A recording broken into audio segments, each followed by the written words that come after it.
നമസ്കാരം, പുതിയ വീഡിയോയിലേക്ക് സ്വാഗതം. അപ്പം വിഷയത്തിലേക്ക് കടക്കുന്നതിന് തൊട്ട് മുമ്പ് ഞാൻ നിങ്ങളെ ഒരു വീഡിയോ കാണിക്കാം. ആ വീഡിയോയുമായിട്ട് റിലേറ്റ് ചെയ്തിട്ടുള്ള ഒരു കാര്യമാണ് ഞാൻ സംസാരിക്കാൻ പോകുന്നത്. അപ്പൊ വീഡിയോ കണ്ടിട്ട് നമുക്ക് തിരിച്ചു വരാം. ഞാൻ പറയുന്നതൊക്കെ എൻ്റെ പാരൻസ് യോജിക്കും. എൻ്റെ പാരൻസ് യോജിക്കാതെ ഒരു കാര്യം ഞാൻ പറയില്ല. കാരണം ഇപ്പം എൻ്റെ ഇന്നറിയാതെ എന്തെങ്കിലും ഞാൻ പറഞ്ഞു പോയാൽ തന്നെ എൻ്റെ അച്ഛനും അമ്മയും കൃത്യം കറക്റ്റ് ചെയ്യും. ദൈവം അത് പറഞ്ഞത് ശരിയായില്ല, അതങ്ങനെ പറയരുതെന്ന്. പക്ഷെ ഞാനിത് പറഞ്ഞു കഴിഞ്ഞിട്ട് ഞാൻ ചോദിച്ചു, ഞാൻ പറഞ്ഞതിൽ എന്തെങ്കിലും തെറ്റുണ്ടോ? പക്ഷെ എൻ്റെ പാരൻസ് പറഞ്ഞു ഞാൻ പറഞ്ഞതിൽ ഒരു തെറ്റില്ല. പിന്നെ കുറേ ചേട്ടന്മാരും ചേച്ചിമാരും വെറുതെ അനാവശ്യ മീനിങ് എടുത്തു, ഡബിൾ മീനിങ് എടുത്ത്.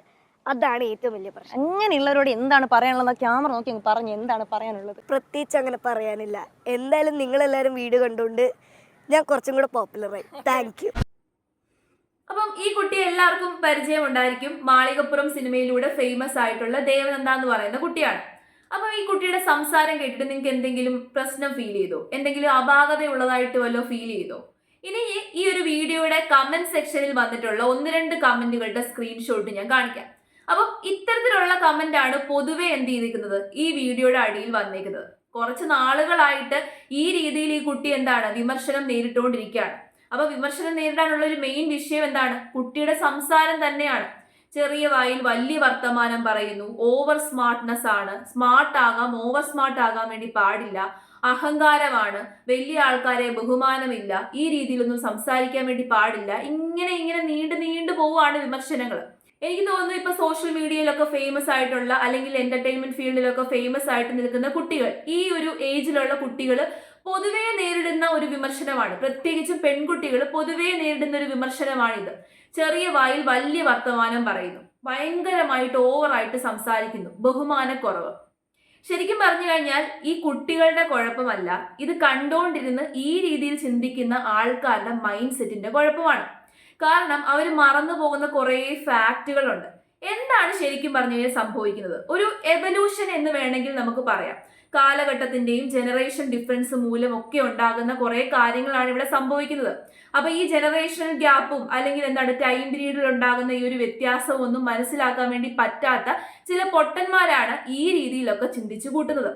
നമ്മൾ നോക്കിക്കഴിഞ്ഞാൽ 1995 മുതൽ 2010 വരെ ജനിച്ചിട്ടുള്ള ആ ഒരു ജനറേഷൻ എന്ന് പറയുന്നത് ജെൻ ഇസഡ് എന്നാണ് പറയുന്നത്.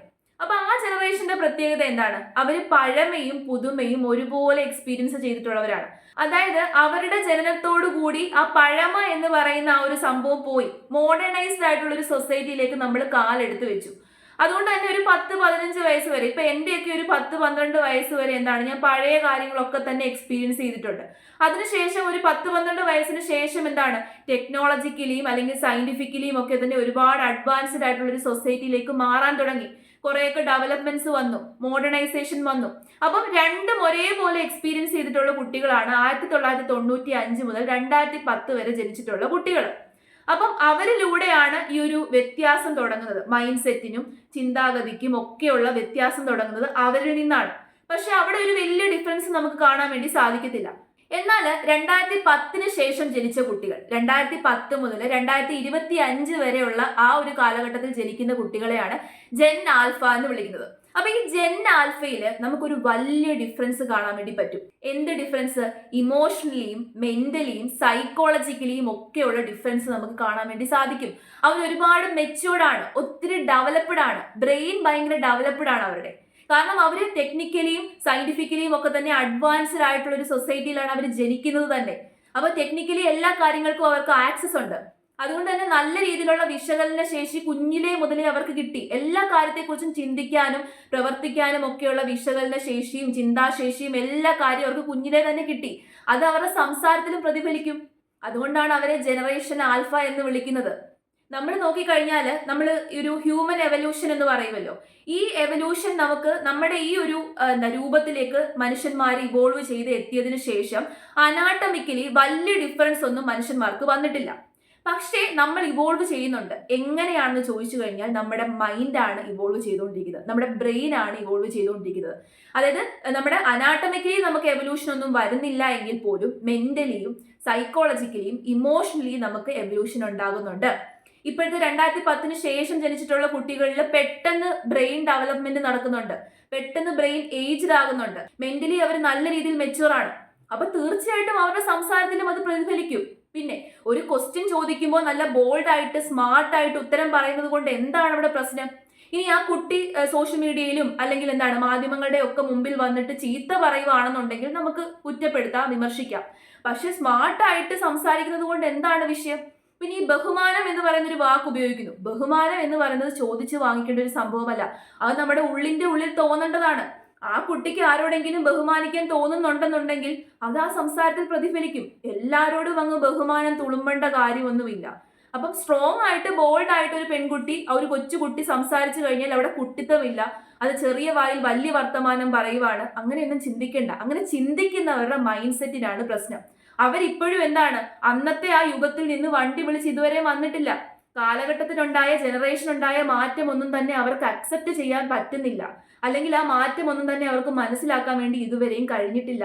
ഇപ്പോഴും പൊട്ടക്കണത്തിൽ കിടന്ന് പാക്രവും പാക്രവും പറഞ്ഞുകൊണ്ടിരിക്കുകയാണ്. അപ്പൊ അവരുടെ വിചാരം എന്താണ്, കാലഘട്ടം എത്ര മുന്നോട്ട് പോയി കഴിഞ്ഞാലും എല്ലാവരും പൊട്ടക്കണത്തിൽ കിടന്ന് പാക്രവും പാക്രവും പറഞ്ഞുകൊണ്ടിരിക്കുമെന്നാണ് അവർ വിചാരിച്ചുകൊണ്ടിരിക്കുന്നത്. അങ്ങനെയല്ല. നമ്മുടെ സമയവും സന്ദർഭവും ഒക്കെ മാറി വരുന്നതിനനുസരിച്ച് എല്ലാവരും മുമ്പോട്ടാണ് പോകുന്നത്, പുറമോട്ടല്ല. അപ്പൊ ആ വ്യത്യാസം എന്താണ്, സൈക്കോളജിക്കലിയും പ്രതിഫലിക്കും.